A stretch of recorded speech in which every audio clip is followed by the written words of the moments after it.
छठ पर्व नहीं, छठ महापर्व श्रमण परंपरा में जन्मे गौतम बुद्ध के जीवन की घटनाओं में महा उपसर्ग जुड़ा होता है, जैसे महापरिनिर्वाण और महाभिनिष्क्रमण। गौतम बुद्ध की माँ महामाया और लालन पालन करने वाली बुद्ध की मौसी महाप्रजापति गौतमी के नाम में भी महा उपसर्ग जुड़ा हुआ है। इसके अलावा कई ऐसे बुद्धिस्ट महत्वपूर्ण शब्द हैं जिसमें महा शब्द जुड़े हुए हैं, जैसे महासंघिक, महायान और महाथेरो। बौद्ध भिक्षुओं के नाम में भी महा उपसर्ग जुड़ा होता है, जैसे महारक्षित, महाधर्मरक्षित, महामुगलान और महाकश्यप इत्यादि। अगर छठ पर्व को भी महापर्व कहते हैं तो इसमें भी कोई अतिशयोक्ति की बात नहीं है, क्योंकि छठ पर्व एक बुद्धिस्ट पर्व ही है। यहाँ प्रश्न उठता है कि छठ पर्व अगर बुद्धिस्ट पर्व है तो कैसे? इसके पक्ष में कौन कौन से तर्क और प्रमाण हैं जो छठ पर्व को बुद्धिस्ट पर्व साबित करता है? तो आइए आज हम इसी के ऊपर बात करने वाले हैं।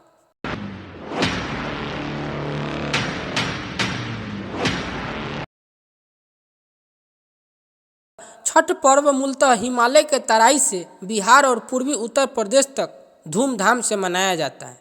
यह वही क्षेत्र है जहां अक्सर गौतम बुद्ध घूम घूम कर उपदेश दिया करते थे। दूसरा, इन क्षेत्रों में बड़े बड़े मनोती स्तूप मिलते हैं जिसे छठी मैया कहते हैं। बिहार में लोग इन मनोती स्तूपों को सिरसोप्ता कहते हैं। इतिहासकार और भाषा वैज्ञानिक राजेंद्र प्रसाद सिंह कहते हैं कि सिरसोप्ता का अर्थ सिरी स्तूप है। स्तूप शब्द विकृत होकर सोप्ता हो गया है।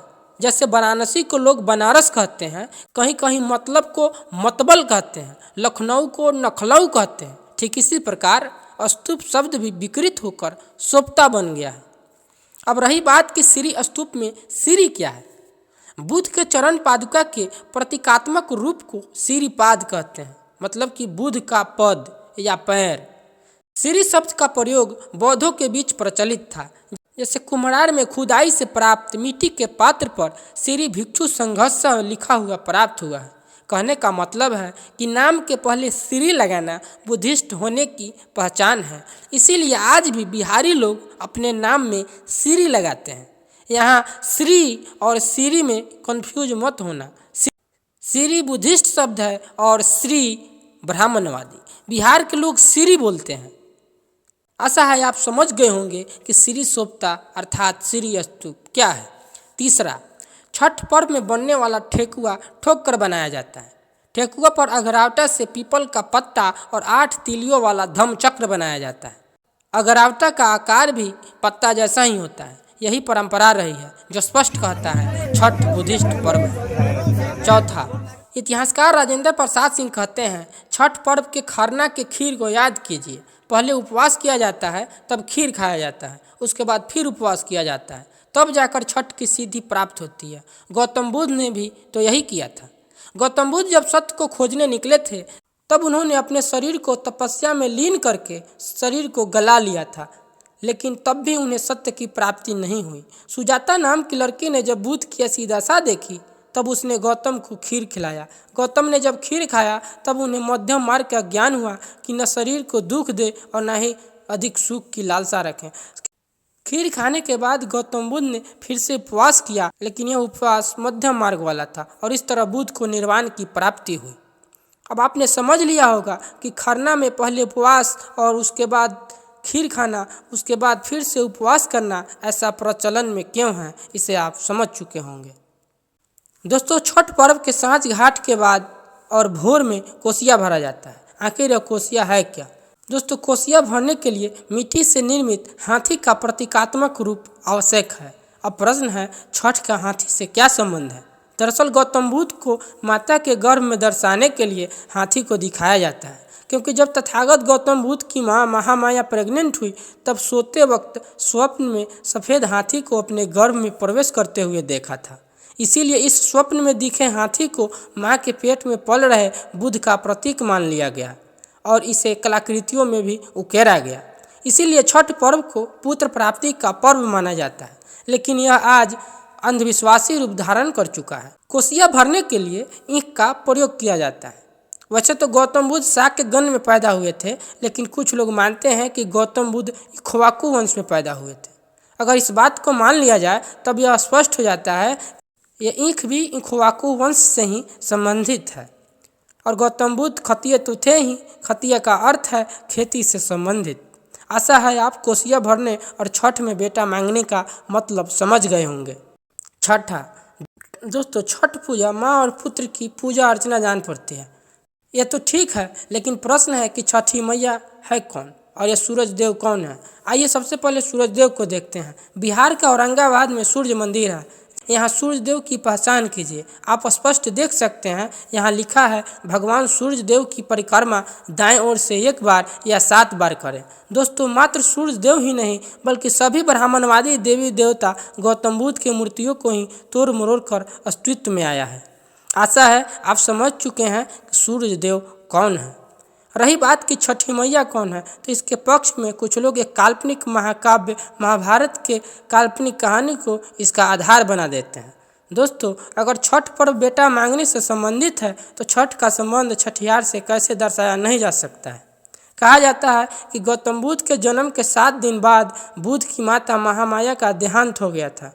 यह डेटा छठियार के आसपास का है। बुद्ध की मां का देहांत बुद्ध के जन्म के 7वें दिन या 6 दिन बाद हुआ हो या छठे दिन ही हुआ हो, जिससे छठियार या छठे वार या छठी दिन का प्रचलन हुआ होगा, जिससे इन्हें छठी मैया कहा गया हो और इनके महापरिनिर्वाण के बाद उनके स्तूप की पूजा की गई होगी।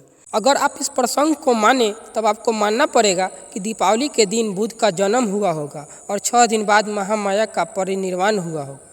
गौतम के बुद्ध बनने के बाद माँ की पूजा की गई होगी। अगर इस तस्वीर को महालक्ष्मी के जगह महामाया मान ले और गणेश को शाक्यगण का ईश अथवा शाक्यगण का ईशी या ऋषि या मुनि मान ले, तब हम स्पष्ट हो जाएंगे कि दीपावली के दिन माँ बेटे की पूजा होती है और हमें मानना पड़ेगा बुद्ध का जन्म दीपावली के दिन ही हुआ होगा और उसके 6 दिन बाद बुद्ध की माँ छठी मैया के रूप में पूजी गई होंगी। लेकिन बौद्ध ग्रंथ बताते हैं कि बुद्ध का जन्म, निर्वाण और महापरिनिर्वाण तीनों वैशाख पूर्णिमा के दिन हुआ था। इस तरह यह तर्क गलत साबित हो जाता है। लेकिन बुद्ध के जीवन से संबंधित तीनों घटना बढ़ा चढ़ाकर बताने जैसा प्रतीत होता है। मेरे विचार गलत भी हो सकते हैं। यह भी सत्य है कि वैशाख पूर्णिमा के दिन भी दीपावली जैसा ही वातावरण होता है। दोस्तों, यह मेरा अपना ओपिनियन है, आप चाहे तो माने या न माने। मेरा उद्देश्य किसी व्यक्ति विशेष या जाति धर्म के भावना को ठेस पहुंचाना नहीं है। उपरोक्त तर्कों को अगर न भी माने तब भी छठ पर्व बुद्धिस्ट पर्व ही दिखाई पड़ता है। नहीं तो बताइए, ब्राह्मणवादी व्यवस्था में किसके स्तूप बनाए गए हैं, किसके स्तूप की पूजा की गई है। सिरसोप्ता अर्थात श्री स्तूप और छठी मैया दोनों बुद्ध से संबंधित जान पड़ता है।